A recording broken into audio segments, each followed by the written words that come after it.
Hello dear students, welcome to Dr. Esmanak Medici classes. In today's class, let us learn about heparin.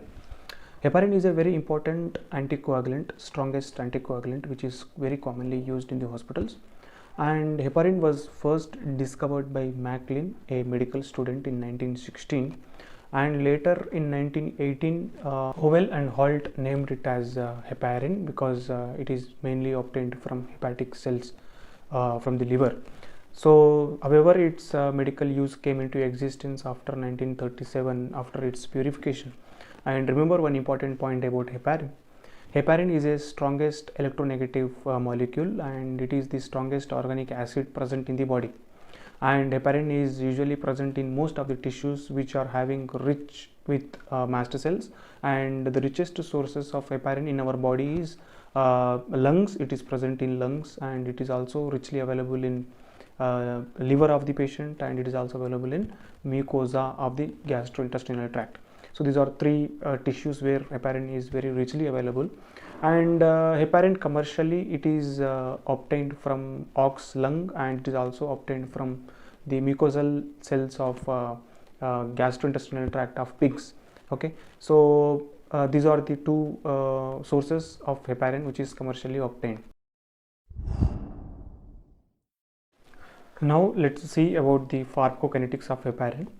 Regarding the pharmacokinetics, there are some very interesting facts about heparin.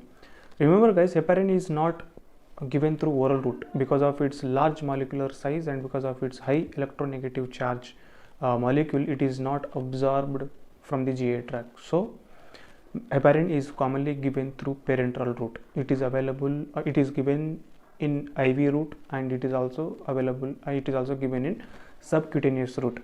And in IV route the onset of action is very rapid, and after administering through IV route, onset of action starts immediately.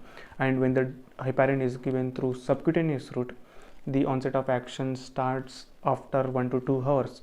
So commonly heparin is given through subcutaneous route in prophylactic conditions, and in treatment conditions for immediate actions heparin is given in IV. Okay, IV bolus can be given, and intermittently IV small units also can be given.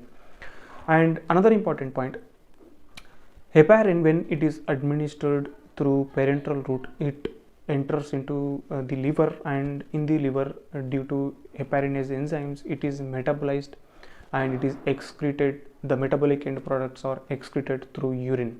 Okay, so this is the metabolism of heparin. And remember one more point, heparin is richly bound to the plasma proteins. And another very important point about heparin is it will not cross blood-brain barrier, it will not cross blood-brain barrier, and it will not cross placental barrier.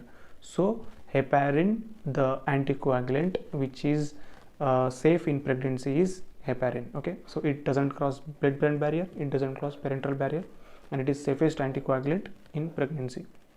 When it comes with the dosage and dose of heparin, as I told you, prophylactically it is used in subcutaneous route, and in subcutaneous route 5000 units of heparin is given for every 8 to 12 hours, or it can also be given in 7500 units for every 12 hours as prophylactically through subcutaneous route.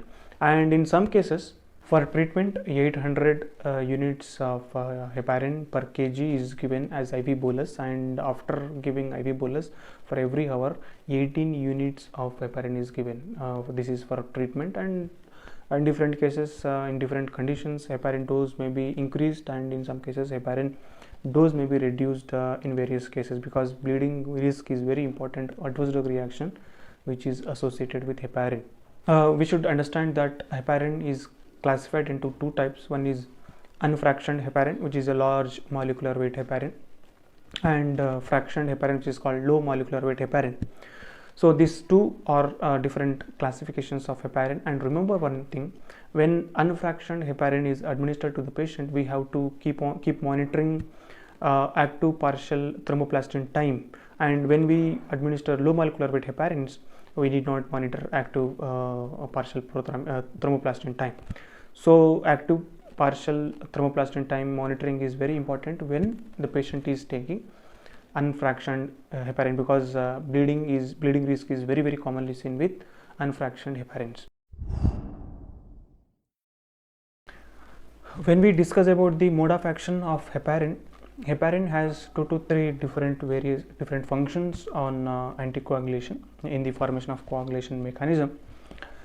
Indirectly, heparin inhibits formation of thrombus, and sometimes directly it inhibits the conversion of prothrombin to thrombin, and by that it shows anticoagulation property. And majorly, heparin inhibits the coagulation factors like 2A. It also inhibits the coagulation factors like 9A, 10A, 12A and 13A, and these coagulation factors were formed into complexes, insoluble complexes, and by that it indirectly causes anticoagulation. Indirectly it stops the coagulation cascade or coagulation mechanism. So this is the mechanism of action of heparin and low molecular weight heparins in the patients. And when we see the uses of heparin is mainly used for thrombus conditions, for excess formation of thrombus conditions, thromboembolism conditions. Pulmonary embolism is one case, deep vein thrombosis is another case, and in sometimes ischemic stroke cases, angina cases we prescribe. Okay, so in many cases we prescribe, sometimes heparin is also given in dialysis cases. So these are some uses of heparin.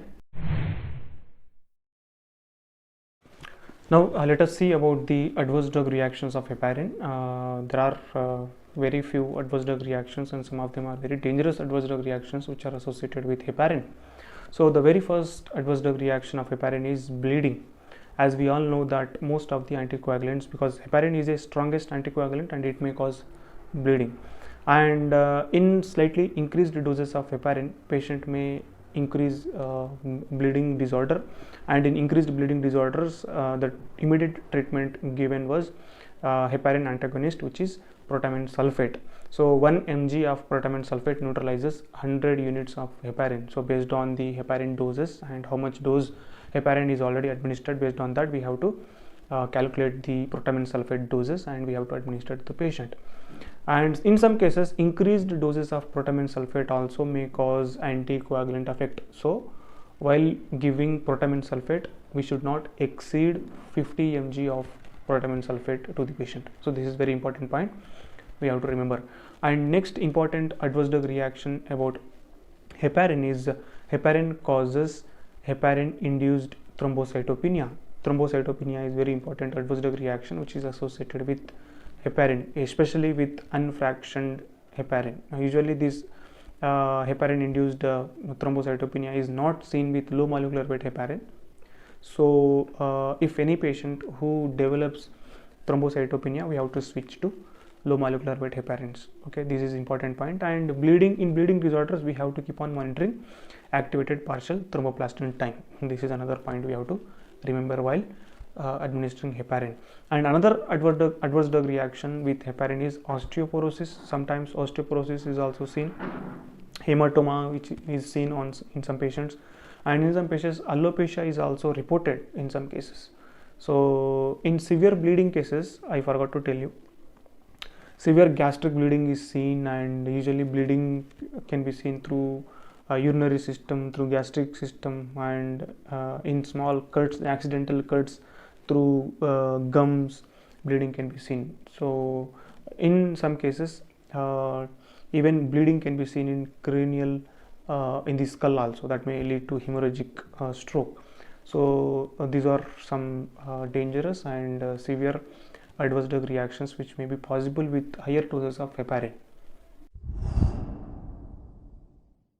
So usually heparin is strictly contraindicated in the patients who are already having hematoma and patients who are suffering from hemorrhagic stroke, or those who are having risk of hemorrhagic stroke, and it is strictly contraindicated in menstrual women, and sometimes it is contraindicated in cirrhosis patients, kidney failure patients, and it is also contraindicated in patients who are having risk of thrombocytopenia. And peptic ulcer is another very important condition where heparin is strictly contraindicated. In bleeding disorders, wherever it is possible, we should not prescribe heparin. Enoxaparin, dalteparin, tinzaparin, arteparin and reviparin are the examples of low molecular weight heparin. So slightly there is a small difference between unfractioned large molecular weight heparin and low molecular weight heparin. Remember guys, when low molecular weight heparin is given, it is not necessary to monitor activated partial thromboplastin time, but when high molecular weight heparin, unfractioned heparin is given, we have to monitor APTT time. Okay, this is very important. And mostly low molecular weight heparin is given through subcutaneous route, and in some cases when low molecular weight heparin is given, especially in chronic kidney disease patients, we have to monitor APTT. So this is important point we have to remember. And there are some advantages of low molecular weight heparin over unfractioned heparin. So I'll tell you the advantages. So the first advantage is they are having good bioavailability when compared with unfractioned heparins, and they have large duration of action. And see, one more important point, low molecular weight heparins are having less adverse drug reactions, like it causes thrombocytopenia.